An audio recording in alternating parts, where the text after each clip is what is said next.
Hey everybody, we're going live.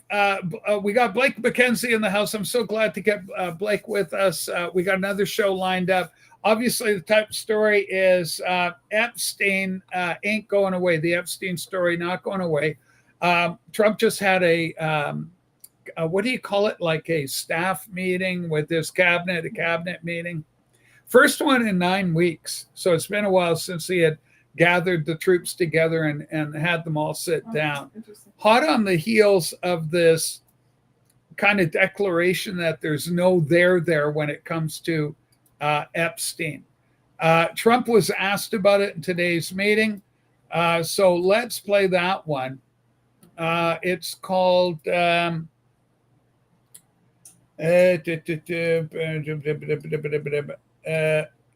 just Epstein. So it's about seventh down or so. Yeah, I've just titled it Epstein. Oh, Epstein. Okay, gotcha. Yeah, I think that's it, where Trump is talking about it.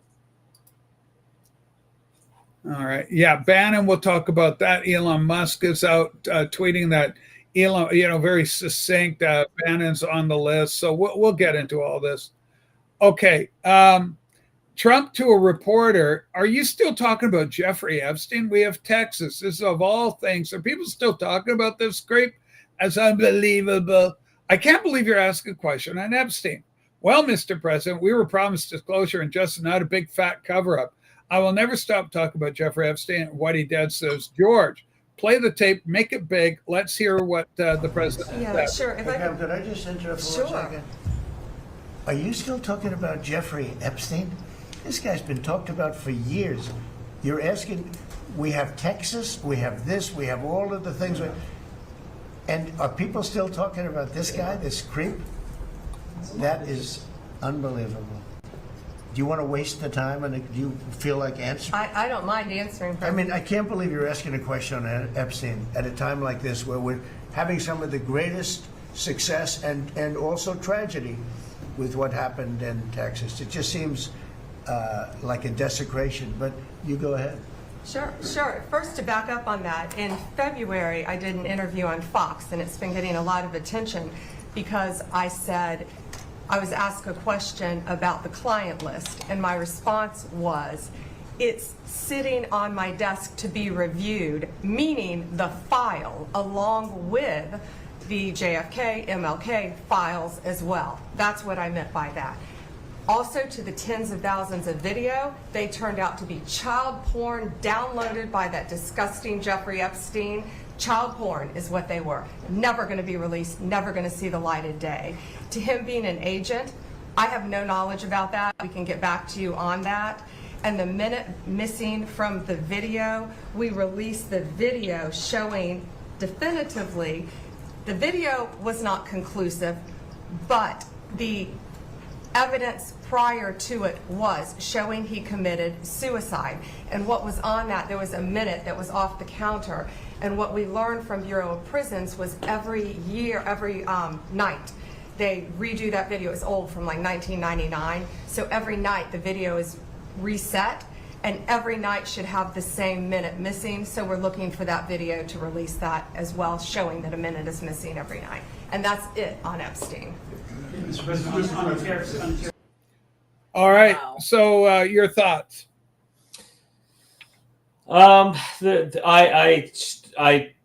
She put on that production where they had the phase 1 Epstein Files folders. She showed them were coming out, and that was how long ago? Quite some time ago, but it was a bit of a production to show that they were working on it. This was coming out, the first phase of Epstein evidence. And again, nothing. And I think that's the problem, is they've dug themselves a bit of a hole there. I think people deserve to have answers to what's going on. And, some of the, when I listened to even Dan Bongino from a year ago, he was going on about this, saying that the evidence is really strong. He has a deep source who is impeccable in his credentials, saying that when this case blows up, a lot of heads are going to roll. And when all the evidence comes out, and he said himself that the evidence was that, yeah, it wasn't a suicide either. So I think everybody can come to the conclusion that, yeah, they're protecting something. They've got a lot of information. It could harm the United States as a whole. It could be a national security issue, is why they may be not releasing it all. But who knows, right? They need to get it out. They need to figure it out. But I think the hounds are on it. They're not going to let go. You got a pit bull population that's on it. Their teeth are in it. They got to find a way to get the information out, and they can't bullshit people, because they said they were going to do this with the MLK files. They said they're going to do it with the JFK files. And they have been starting to release that stuff in bits and pieces, but it's still a ways away. And hopefully this gets resolved quick, because this does create turmoil when it's unnecessary. But there must be something bigger, because if Dan Bongino looks like a deer in headlights with Kash Patel when they're trying to tell people he didn't kill himself, everybody who are face readers and read people's body language knows that we're bullshit, right? And they went, that's not the look that a confident Dan Bongino looks like. When he's talking, he's very succinct. And then he had to go back on a show later where he had to compose himself and sound more confident. But he looked like a deer in headlights. He looked like he just saw hell. And what hell was going to look like. Okay, great. What accounted for that? Why do you think, deer headlights saw hell? What do you think? What's going on? Something scared the pants off of him. That's what I think. I think something really freaked him out beyond like normal. Maybe it was a difference of watching some of the videos. Maybe they saw some of the horrible things that were going on there. I mean, there's been rumors of human sacrifice and stuff like that. And I don't know if that's accurate, but regardless, still, you've got depraved people doing things to children. Oh yeah. You're seeing that on video. That's going to affect you. But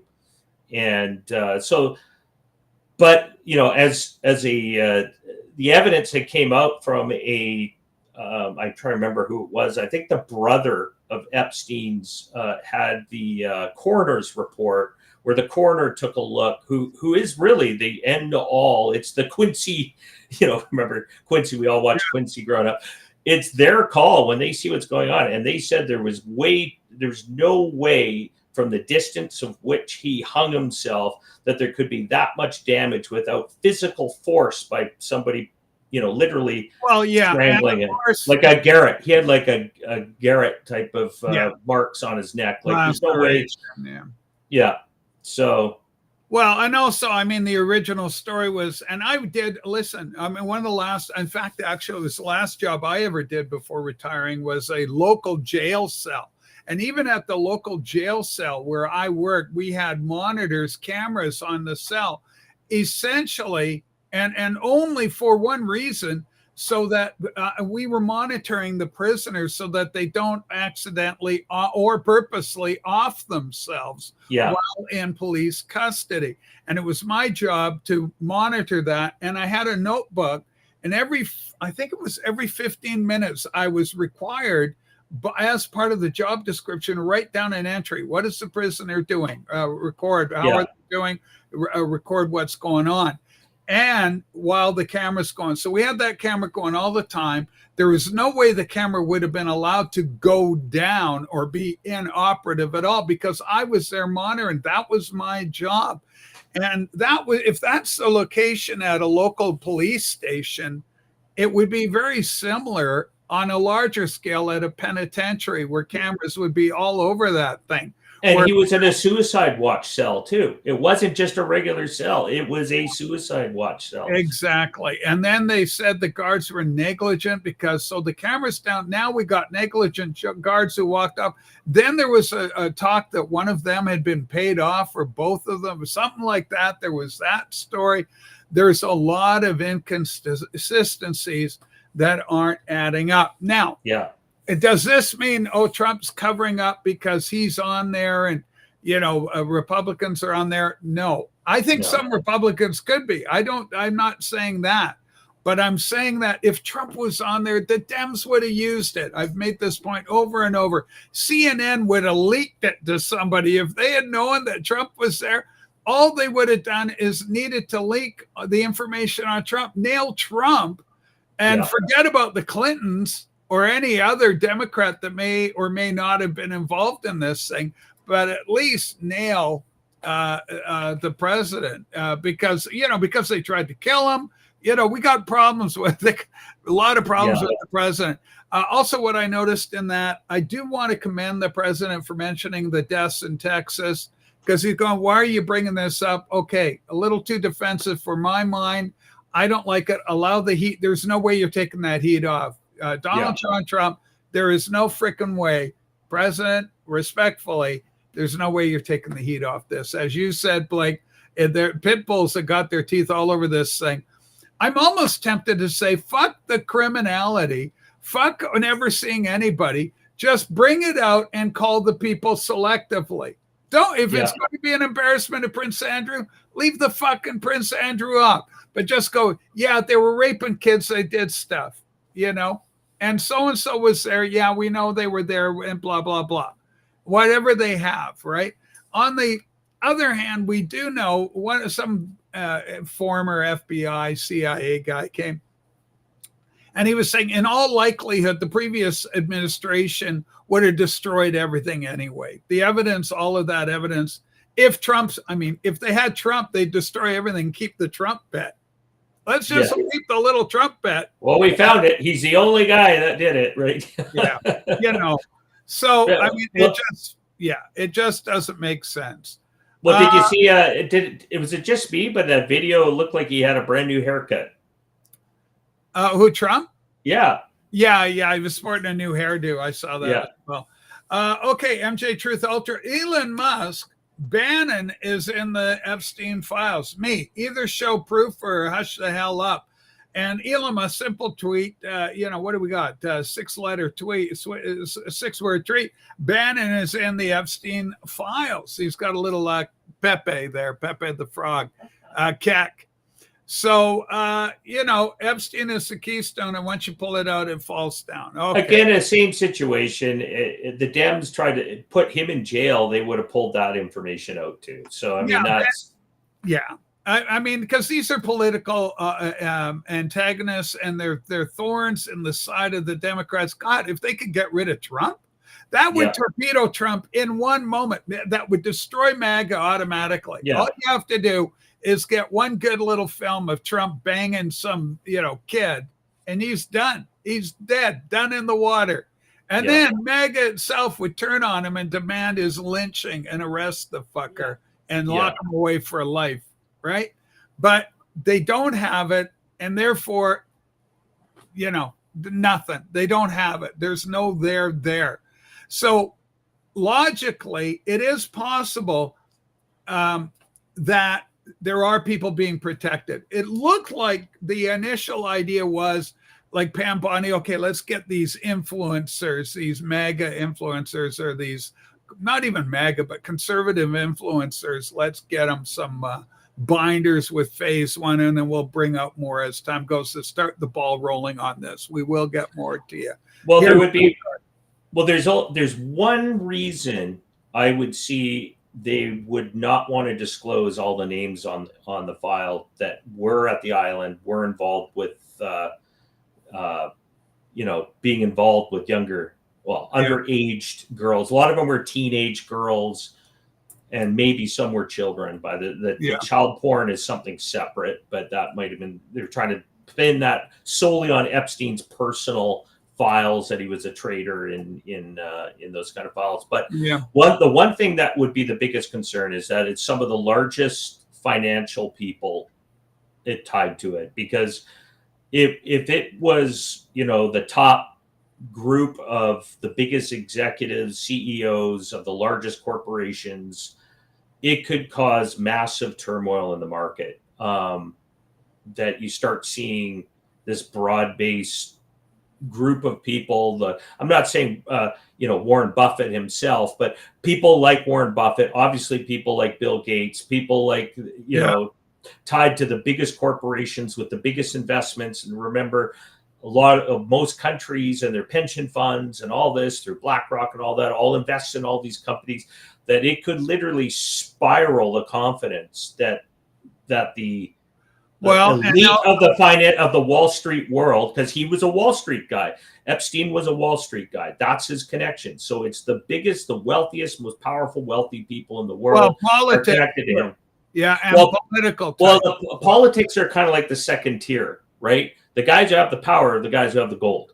So the guys with the gold make the guys in the politics dance, right? They got the little marionette things attached to them. So you got the Federal Reserve type people. You got all those kind of guys at the very top, the top of the financial food chain. And if those are the ones that are on that list, you could, and again, speculation, that could cause the market to completely go into topsy-turvyville. I mean, it would be the confidence would potentially collapse a lot of businesses and destroy a lot of jobs. And when they're looking at it that perspective, it could be catastrophic. Now, I think here's why I would disagree with that. The reason I would disagree is because, okay, so-and-so's the CEO of such and such, a CFO. Fuck that guy. Throw him in jail. Now we got a new guy to take over the country. We're so surprised and shocked that we had ever seen that, Billy turns out that he was a pedo, and now we locked him. I think that they're more resilient, that they would recover better. Plus the public eye. If you got a big name, Prince Charles was there, now King Charles. Prince Charles was there banging 4-year-olds. What the hell? That kind of thing, and he goes, well, mommy. And you've got so you got all these big name people, like De Niro and the stars in the movies. Even if you dropped more in a month, I think the economy would be secure. You can't just dismiss this thing. It's not going away, like you said. This story ain't going nowhere. It's not going away because America is supremely invested in transparency and finding out what the heck was going on with this thing. And we're the Dems. Like, we're the Democrat supporters should be up there with everyone as well, going, we want to know. Like, this should be it should be tied to a political party of any type. This is just purely law and order. You want lawful prosecution of people who were diddling young girls, essentially.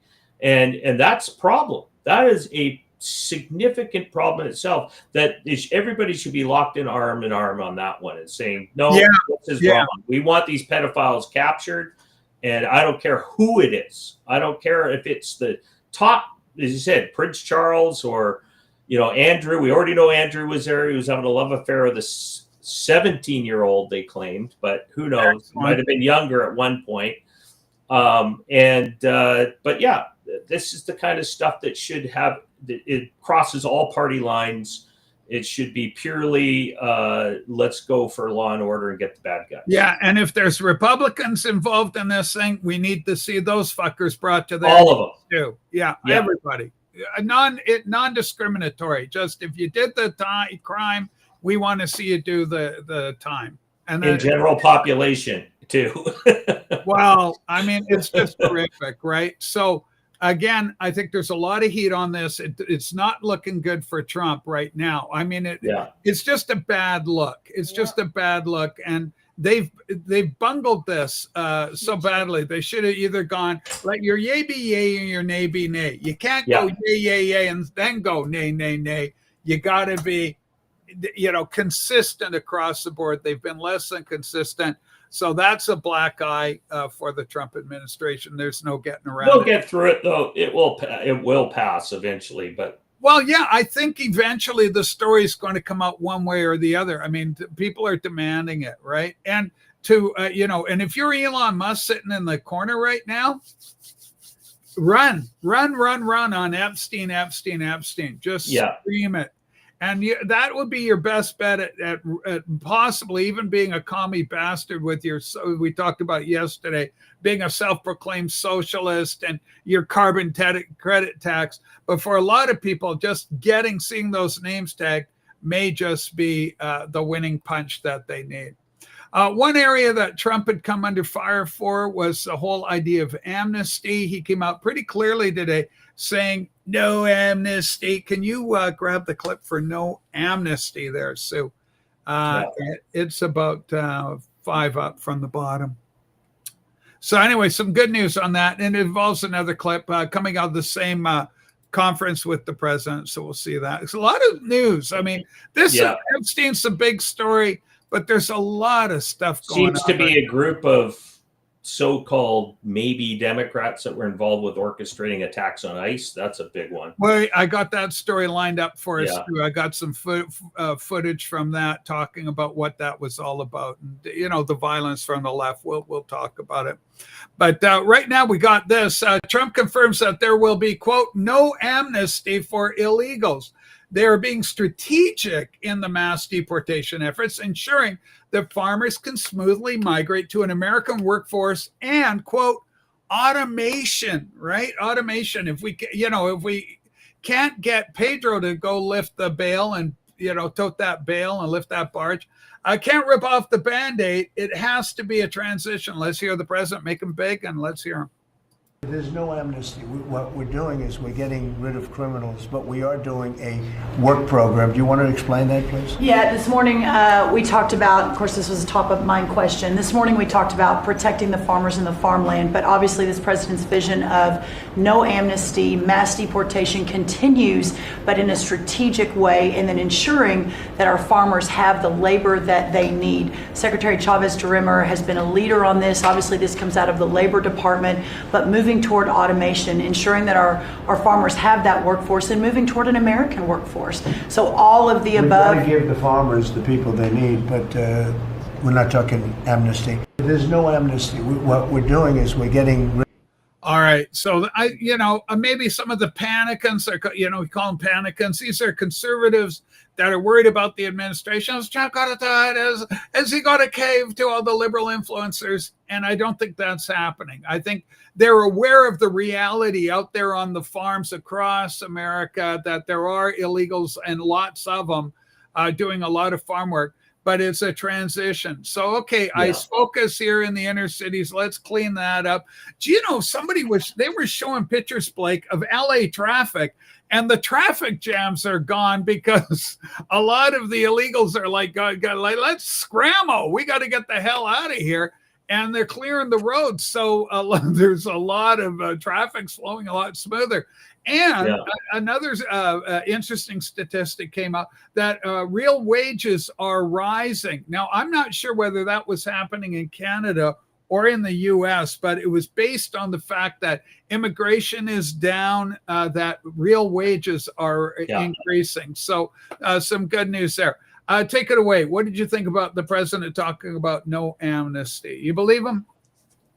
I believe him because, there's a lot of pressure to do, I'm sure, within the Republican ranks to do what Reagan did in the 80s.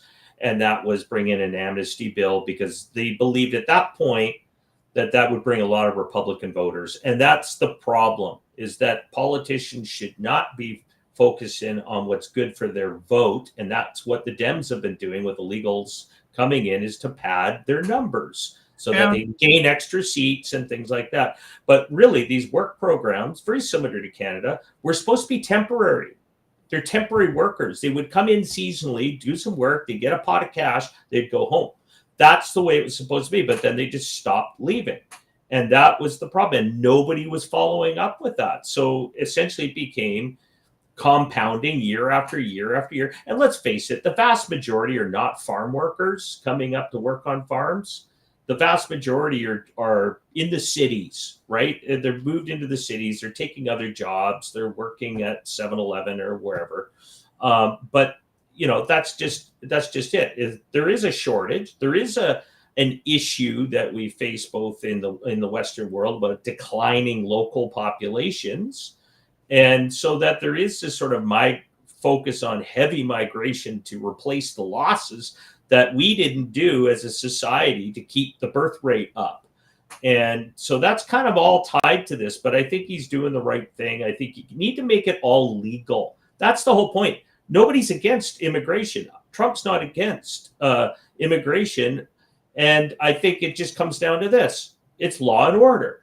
Order is you apply. like everyone else, because there's many immigrants that are pissed off that millions are getting away, coming in and just given all the programs, given all the details of living their lives normally, while these others who came in legally had to wait in the queue, did their time doing all that, having to prove themselves, and fought for sometimes years to get in.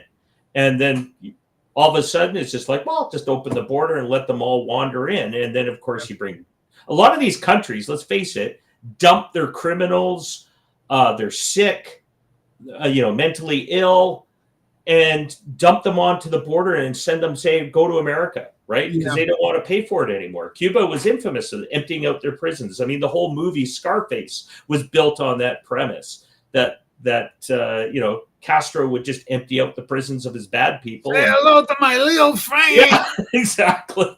But which is interesting, some of the strongest Republican voters are the Cuban community in Florida. Yeah. Well, because they're anti-communist, because you recognize what a repressive system that was. Really interesting too. I watched on the X platform. A fellow over in Poland was reporting that the Germans are. Remember, you and I crossed the border. Like, full disclosure, Blake and I crossed illegally in the United States a few years back. We were young. We needed the money. The weird thing is, we ran right into a U.S. forest ranger. He was really cool, though. He had his sidearm with him, the whole bit. He was good. He says, I said, are we in the States? He goes, yeah. He goes, oh, well, we just crossed a little dirt road. Here we are. But the thing is that the German police have been driving these newcomers. Yeah. And then they've been dropping them in Poland. Like, there you go. We don't right at the border and say, here you go. There's the bush. Just go through there. Deal with them, And so, I mean, it's crazy, right? But this is the nature when you have an unguarded border, you sort of thing. What you were talking about was Ross Lake in Washington State. Look, I may or may not have been there. Look, with all the trouble that's going on in the world and Texas, and why are you even bringing this up? All right. But it was crazy. And, we didn't stay. We weren't there to. It's a dead end road. It couldn't get us all the way through anyway. Unless we could have swam the lake for about 50 miles. It was a beautiful lake. It was a beautiful sunny day. I still remember it. It was just lovely. But anyway, it was so much fun. But God bless America for keeping us out.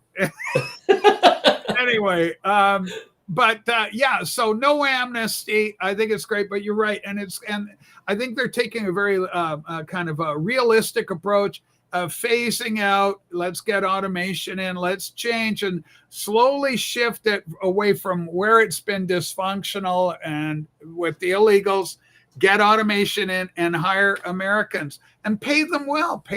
Give good wages. Money talks. Yeah. Money talks. We'll give you such, $40 an hour to do that. All right, there you go. Let's take a look. We got so many stories.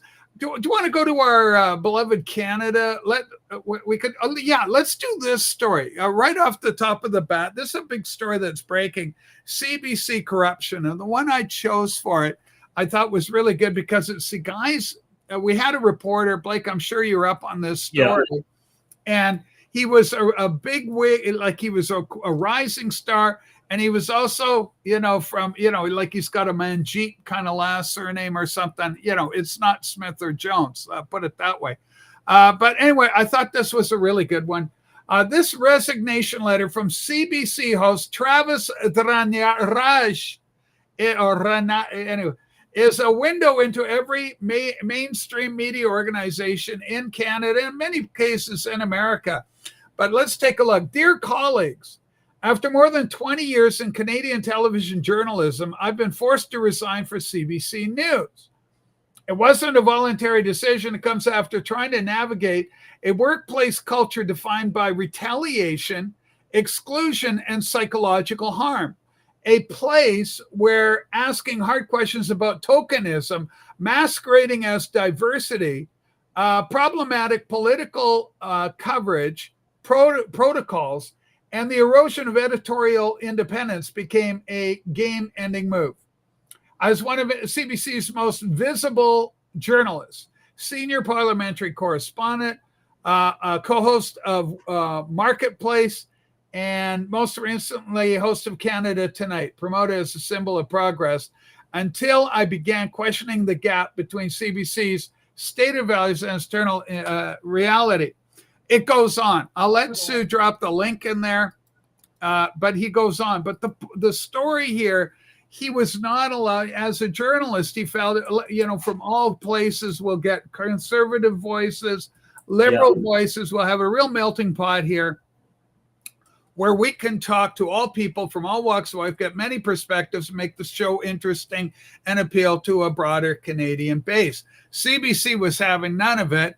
Problematic because, as Blake will tell you, kids, the CBC is our state broadcaster. So people like Blake and I, though our taxes go to support this monstrosity, it's actually a vowed mandate is against everything Blake and I hold and cherish dearly. Yeah. They are basically antagonistic to all we believe and stand for, and won't allow voices like ours to get any representation on there. To this young man's credit, he actually bailed on it. He says, I can't do this. I got to go. And he's telling tales. It's a controversial thing. In Canada, Canada is a place where anything of real substance or meaning goes to die. Is this story going to do anything, or is it going to be kind of I have my favorite meme, the little blonde girl with their teacup, and she goes, oh well, as their little cup of tea. Well, too bad, that sucks. Do you think anything's going to happen from the CBC's end? I've heard they've already said, no, we're disputing this kid's report. We don't like it, blah, blah, blah. Well, the CBC is a state propagandist, so that's all they are. They're not media. Don't call them what they are. They're not independent media, or as he stated, they do not show a diversity of views. What they do is they'll pile on far left views and bring in the token conservative and beat the crap out of them. And anytime they interview somebody who's on the right side, they always antagonize. It's an antagonistic type of interview. It is never a nice, open discussion. Yeah. When you put a liberal up there, it's all buddy, softball questions. Very rarely do they do anything tough. One of the worst is Rosemary Barton. She is just an absolute in the tank liberal. But the whole organization is funded by the liberals. It has become a one-state system, and I think that's the problem. One party, one state, the Liberal Party, their apparatus is, put it this way, 80% of the Senate is Liberals appointed now. CBC, similar numbers, right? You could say, and then the other 20% will be NDP. So the problem is they're so far left and so out of step with the at least 50% of the country or better. That's the problem. And our taxes are funding this. But the problem I have is with the Conservatives. Harper said we have the same complaints 20 years ago about the CBC. Yeah. Nothing's changed with them. And we were promised they were going to be defunded back when Harper came in, and he didn't. He could have shut the whole thing down, ended it, and that mouthpiece could have just become like a PBS playing documentaries all the time, and that's it. But it became what it is. It won't get shut down, and I don't know what they're thinking. Conservatives, either in the power elite, you said the uniparty kind of stuff, the Laurentian elite in Canada want to maintain their power. So they'll never get rid of it on either side of the aisle. They'll continue to do that to create division. It is a very divisive network, but so has all of what used to be the private networks, because they're all been consolidated into the hands of a few, like Global News, Global TV, Globalist TV, might as well call it. Yeah. There's only a handful of newspapers that seem to have like the National Post, which kind of flip-flops both ways. The Sun News, which is a Thompson network news, they were, fairly right of center. Sometimes they give us the Brian Lillys and stuff like that. Yeah. But essentially, if without alternative media, we would be absolutely destroyed without a voice here in Canada. It would, the Rebel News kind of led it, and a number of individual people have done it. But yeah, CBC's is atrocious. Yeah, I could go on all day about them. Yeah, and I mean, I firmly agree. But yeah, I would like nothing better than see them defunded. And of course, as you mentioned, CTV and Global and all these others, they also are now getting their handouts from the government, so they're getting their pay. They're all paid off as well. They're all part of the monopoly empire, right? You've got Global; it's tied to Bell, and Bell, of course, is tied to you got Rogers in there. You've got the big cell phone network monopolies. They're all about the monopoly. Right. So they want to control the message. And that's why right now we still have, everyone talks about the dairy farm supply management problems we have in Canada because of Quebec. But it's more than that. We have supply control on simply cable and internet and cell phones. Like there's no competition. There's like 3 companies who are all buddies. Yeah, and in fact, we just had Shaw Cable and Rogers got taken over. Yeah, and that's really interesting because in America that would be looked as a what do you call that? Antitrust. Antitrust. It would be an antitrust situation. Yeah, what happens in Canada would not wash in the U.S. laws. It would not. Well, here's an interesting story. You mentioned it earlier. We're going to talk. We'll see this here. Breaking 12 Democrats. This is the violent left. Have been charged with attempted murder. They ambushed ICE in Alvarado, Texas, armed with AR-style rifles. They waited to open fire. Authorities recovered a resist fascism. There's Loki with his fascism word. This is a talking point of the left. It's very dangerous, very inflammatory, and so it's increasing in its repercussions. Very dangerous indeed. So a resist fascism flag. Flyers urging a class war. Make her big. Play the clip, please, Sue. Thank you. We're here to tell you that late at night on July 4th, Friday night at approximately 10:37 p.m. at the Prairieland ICE Detention Center in Alvarado, Texas, 10 to 12 individuals dressed in black military-style clothing began shooting fireworks and engaging in acts of vandalism at the facility. And this was part of an organized attack. Today, my office has charged 10 individuals with 3 counts of attempted murder of a federal officer. Each of the 10 are also charged with 3 counts of discharging a firearm in relation to a crime of violence. Each of these defendants faces a mandatory prison term of 10 years and up to life in prison.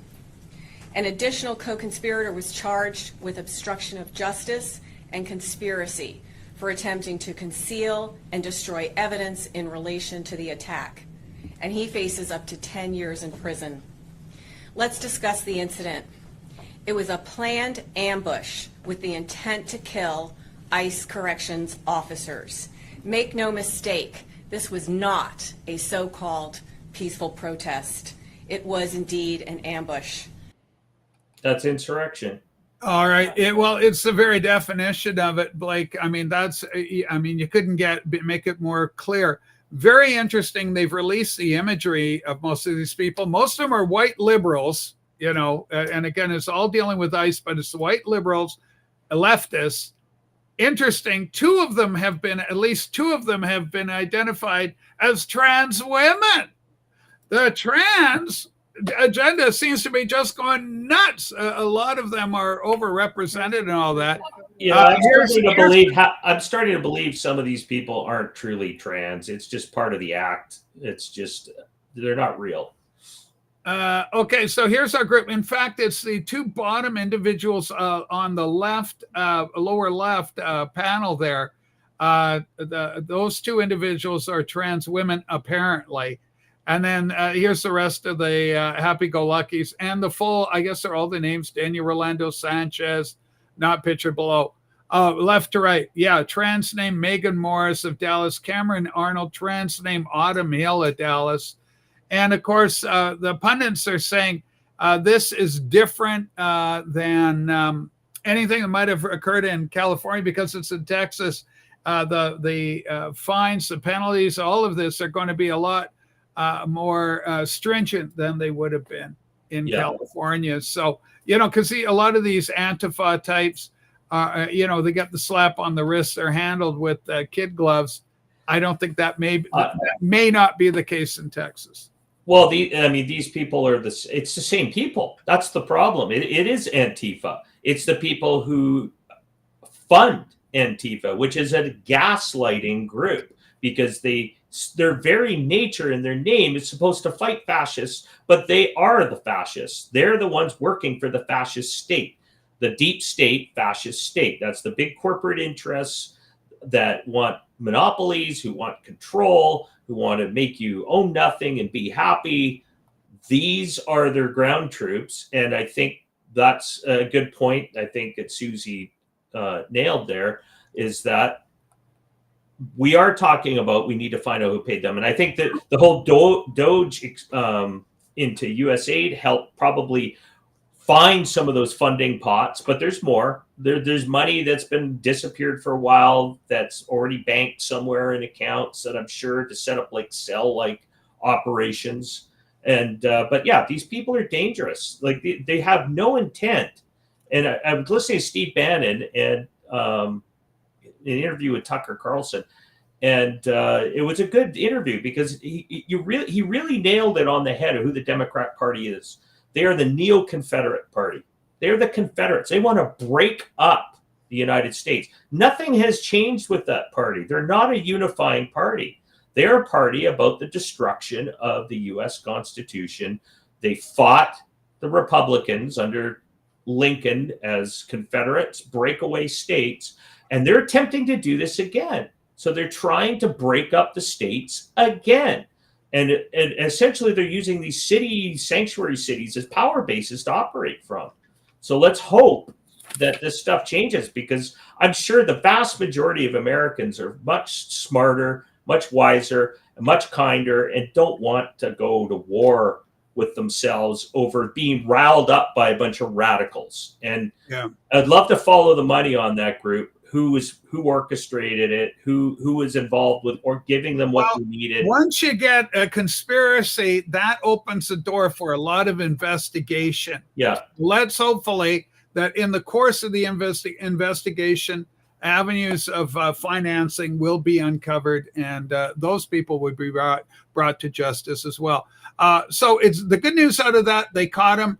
Here's some more good news coming out of, I think this is Secretary of Agriculture. Breaking, President Trump's administration has launched a nationwide effort to reclaim U.S. farmland from owners linked to the Chinese Communist Party. This is long overdue. America First is on the move, and I'll let Sue make that big, and we'll play it, and let's see what goes on. Today, we are taking this purpose and our American farmland back. American agriculture is not just about feeding our families, but about protecting our nation and standing up to foreign adversaries who are buying our farmland, stealing our research, and creating dangerous vulnerabilities in the very systems that sustain us. Reshoring and nearshoring our food and agriculture supply chain is essential for our nation's security. In coordination with the White House, the Departments of Treasury, Defense, Homeland Security, and Justice, as well as state governors, state agriculture commissioners, local, tribal, and territorial governments, today we announced the USDA's National Farm Security Action Plan. This plan includes 7 key action items, and there's a lot of people here that I want you to hear from, so I'm not going to go one by one, but just very quickly. It's on our website. The press has gotten a preview of it, and we can ask some questions once we finish the main program. But very quickly, and perhaps the most important, the first of the 7, is securing and protecting American farmland ownership.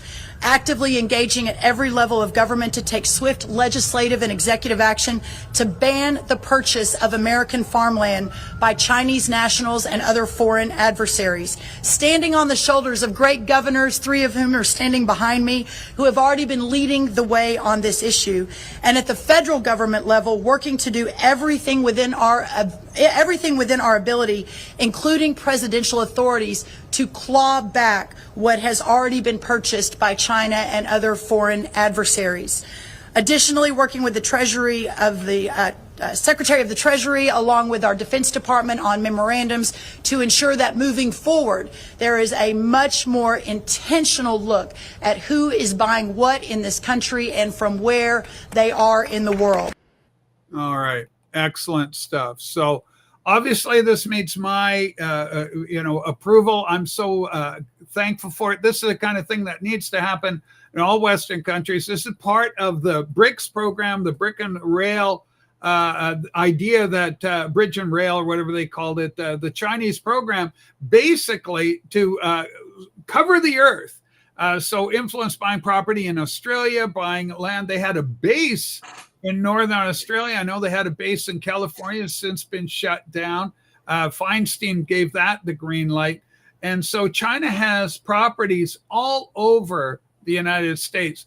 These need to be reclaimed and kick the foreign influence out. So very, very thankful for all of that. I think with what's being said is accurate, because here in Canada we have it just as bad. I mean, the Chinese have bought mining rights. They have mining operations. They've got farms. They've got factories here. And they staff them with Chinese nationals too. They don't staff them with locals. They bring over their workers, which has created a lot of controversy over the years, yet gets buried for the most part in the news stories. But actually, I'm going to agree with Herc on that point. I was actually going to bring that up. My concern is not even China, is also BlackRock. And that's who I'm against, Herc. I'm against the big BlackRock union pension fund invested companies like BlackRock, Vanguard, State Street, who have been pressuring to get public lands opened up to make massive housing developments where you'll own nothing and you'll rent forever, because they're trying to get a hold of your public lands so that those guys can own it. And they're using the union pension funds as the asset to control the politicians to support it. So I agree. I don't think that your public lands should be turned over to private interests like BlackRock. Ban BlackRock from owning public lands. 100%. Yeah. And wasn't there something like they own such a huge percentage? They're buying up residential homes like at unprecedented levels. So they're way beyond the Chinese. But that's the thing. BlackRock's like this multinational, I would call it like an octopus. It's got its tentacles into everything. It owns 3 to 5% of almost all the major companies in the world. So they have interest in China. They have interest in Brazil.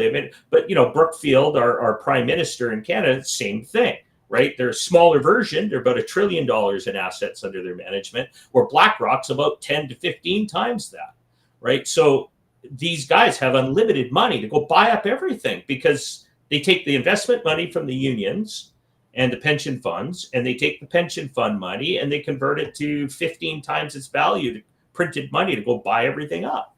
And that is the truth. Like, you look at what's happening to real estate, they're buying it all up. Thank you, Blake. Let's go, Sue. So we got a couple of stories. The show moves so quickly. We've got 10 minutes left. Let's do the Kentucky Fried Chicken. They rebranded their KFC. There's a KFC story out there. It just shows how fucking lost they are, and still delivering, quote, the message. It's all encompassing. It's everywhere. This came across my feed. I couldn't believe what I was seeing, but this is kind of where we find ourselves. This is state of the union, so to speak, in 2025. It's 2 minutes long, a bit long. Just play the beginning of it, then skip to about, till there's like 50 seconds left in it. You know what I mean? Play a bit of it so people get the sense.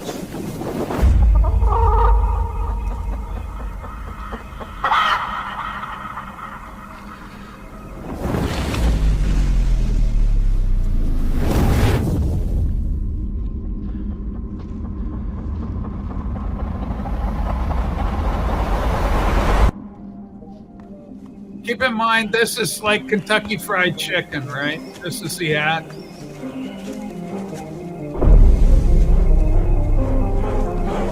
Okay, just fast forward.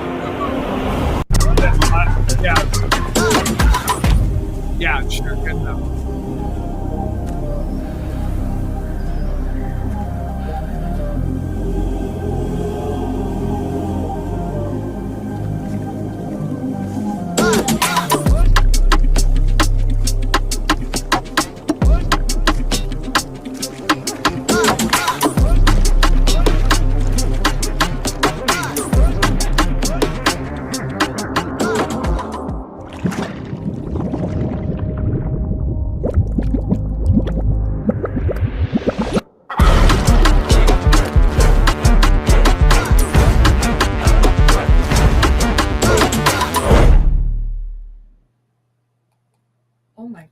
Okay, so there's a few things buried in there. Yeah. Yeah, I mean, is this normal? Is this what passes as normal in 2025? It's an advertisement for chicken. So clearly they take the guy in, he gets broiled out and, he becomes dinner for these people. But it's also a shot at Christianity because it's a blasphemous version of being immersed in water and coming out baptism of water. Yeah. Which is a sacrament in many Christian. But that's okay. The lefty loonies are allowed to attack Christianity unfettered. So yeah, it just kind of one of those things you see, and it just came across. But we're so inundated with all this stuff that you don't really factor it in until you go, what the hell did I just watch? Yeah. And considering it, it's something like KFC. When I see shit like that, my knee-jerk response is immediately, I'll never buy anything for those fuckers. Yeah, I know. It's like I'm not buying a Jag either. No, I'm not buying a Jag bar. Not that I can afford, but I'm just not going to do that either. I want to do this next one. This is pretty funny, Sue. This is my next clip, and Blake, you're going to like this one. This is entitled Horrible Harris. This is for all you libtards out there, and believe it, on this program, you're not even liberal heroes. I think you're all downgraded, just a bunch of fucking retards. Can you play this for the retards? So this is your candidate, Camala Harris. Absolutely fucking, I just laughed when I saw this story break. So we'll get Susie to bring it up. Is she hammered again? I can't even begin to describe, but okay, we're going to go here. They emailed me. They emailed me. Email from the DNC. Okay. And they said, hey, Kamala Harris emailed me. They email from the DNC. Okay. And they said, hey, Kamala Harris and Tim Walz are really interested in being on your show. I said, that sounds cool. Okay. I'll at least get to tell my daughter that I met the potential president of the United States. Yeah. And so I said yes, based on the fact that it would be a good story, and also they both had good takes. What happened with Kamala?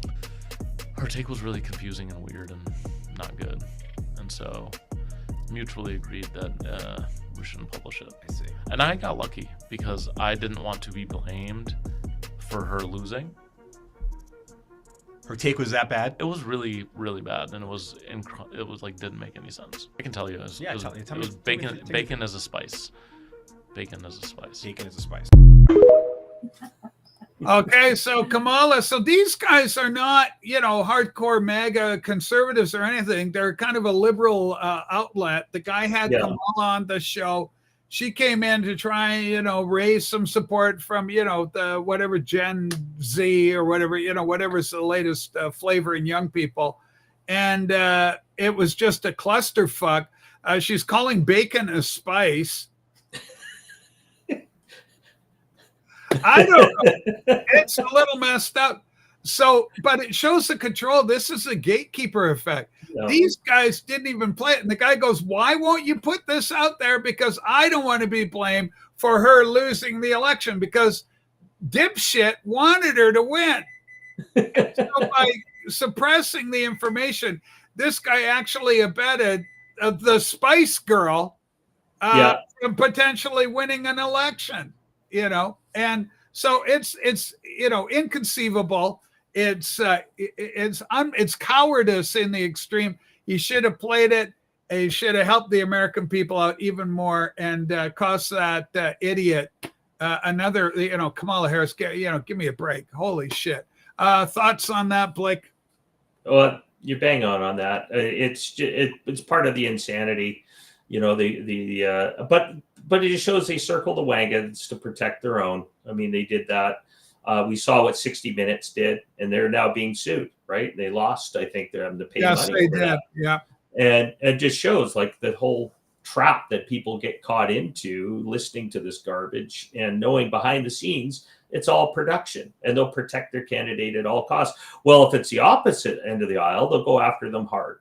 So, but yeah, it's foolish stuff. Do you have the Tommy Robinson tweet to go up?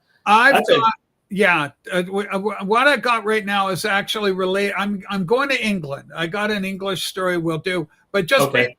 so I don't have that Robinson clip per se, but say the piece on that, and then we'll roll the next one because we got 4 minutes to go, so time is becoming precious here. Go Just ahead. a real quick, he posted a tweet of two. I guess they would be two North Africans, probably. I would call them that, to be polite. Essentially beating the crap out of a group of UK police officers who are primarily women, except for one of them's a guy. It's two brothers. The story is more tied to their religious background. I won't say because I don't want you getting a strike on the channel. Yeah. But let's just say it's an interesting look on two fronts. One, about the certain group of people that are, seemingly to take a large chunk of the influence and control in the UK. There's a big pushback with that. But for me, it was more showing the DEI side of police hires, that how in the last 20 years things are collapsing. Because my point on that, I made a tweet back to Tommy Robinson. 40 years ago, the Canadian RCMP used to have a restriction on the height minimum, the size of the cop. I mean, you had guys that were like 6'4" or larger. They were big men. I said that situation 40 years ago would have lasted all of 5 seconds. Those guys would have been in the back of the paddy wagon doing a rough ride to the pit. We've seen examples of that before. There's a guy with a knife running around. There's like 10 cops in England, and they're all running around a car. You might as well put Benny Hill music to it. It's nuts. We got, here, speaking of England, I mean, they got bigger problems than that, I guess, even. It just goes on and on. British police warn an elderly, nearly deaf man that saying speak English is a hate crime. Let's let the man, if you can understand him at all, it is an English accent. Here we go. Apparently during some conversations between yourself, apparently you have alleged, we weren't here, so I don't know you said it, but you've alleged to say speak English. What's that effect? Speak clearly. Speak clearly. No, the gentleman's partially deaf. Yeah, he can speak clearly. Yeah. So I couldn't even hear him. No, and that's fine, and that's why we've just come to speak, because potentially someone could perceive that as a hate crime. Did we just know this was going to happen? No, I know. People, if someone says to me, officer, I believe this, then we need to look at it, because someone's potentially reporting to me. Okay, so there's an waste of people's time. And the tax, that's their tax, for the poor British people, that's their tax dollars at work. But the guy's going, it's a potential hate crime for saying, do you speak English? Speak English to a fucking foreigner. The guy, in this case, it wasn't even about that. The guy's just deaf. But because it's all this heightened sensitivity over the issue, fostered and gaslit by a godless media, that this poor old timer is sitting there. No, I was trying to tell him, speak up. I can't fucking hear you because I'm deaf, So, I mean, it's just absolutely nuts. Well, especially when you see, and I think this is where people are upset, is you're seeing the Hamas holes protesting in every single street in the UK and Canada, blocking traffic, doing all kinds of stuff, rioting, burning flags, and not one of them's getting arrested and charged for a hate crime. I think burning the flag would be a hate crime, potentially for some people's feelings would get hurt. But nope, they leave them alone. And I think that's why people are so upset. You're seeing this one-sided harassment of people who just didn't really do anything. Blake, I'm just talking to Sue behind scenes. We got 1 minute. I'm going to throw one last one out. This is one of these, file this under outrageousness. This is a problem of these liberal democracies and in the Western world. This is a Canadian story, and I'm sorry, Sue, that I put the word. It's called tougher sentences, but it kind of bled in there, and so made it your job more difficult. This very sad story here. Oh, okay. What's this? This page. Oh, they took it down. Okay, I'll tell you the story. In Calgary, a guy had murdered a girl. Okay, married a woman. Sentenced to that. They just let him out. He goes out. This is a paraphrase of it all. And he murders another woman. So he's in jail for murdering a female that he did not know, had kind of like, followed her home, kind of one of these deals. Now he's just been arrested for a second murder. So you murder somebody, you go in, they let you out, and then you go murder again. What is wrong with that picture? The absolute state of things. I guess we could have called this episode by that name as well. What is that? Yeah. It was in Calgary, yeah. And it was a white guy, if you're for those guys, race counting. But absolutely. But he was probably a drug addict or something to feel sorry for him, and it was all society's fault that he did. I don't know. I don't know if he was a drug addict. I mean, whatever they play it on. I mean, this guy is a psychopath. I mean, this guy is a serial killer, is what he is. Okay, well, I mean, they almost let that guy out who killed his girlfriend's children in Merritt a number of years ago. That guy should be gone forever. And yet they almost let him out after a decade. Come on. I mean, anybody committing murder is insane. So you can't hide every murder as insanity. It's like, it's all insane. Well, listen, folks, we've hit that vaunted 101. We leaked a little into overtime. Blake, there's so many more stories here. James Gunn, the new Superman. They've turned Superman into a newcomer. It's a story of an immigrant. Of course, more than half the country immediately go, fuck off. Yeah. So anyway, there's a million stories under the sun. We do our best to cover some of the bigger ones. Tomorrow is our long format show. Wednesday, we come in and we do have a little more time. We don't stop for hell or high water. Come on Wednesday, and it'll be at 3:00 Pacific. In the meantime, folks, give us a thumbs up, subscribe to the channel. We do appreciate all the support. Blake, as always, thanks for being here. I've got a Patreon coming up right now. And folks, if you want to support us on Patreon, well, me, it's coming up at 2:00. Yeah, 2:00. We're going to be doing our Patreon. There's $5 a month, and it's a non-political kind of thing, but we talk a little bit about it over there. And so we got a barn burner lined up for you, Herc. I know you're going to be excited.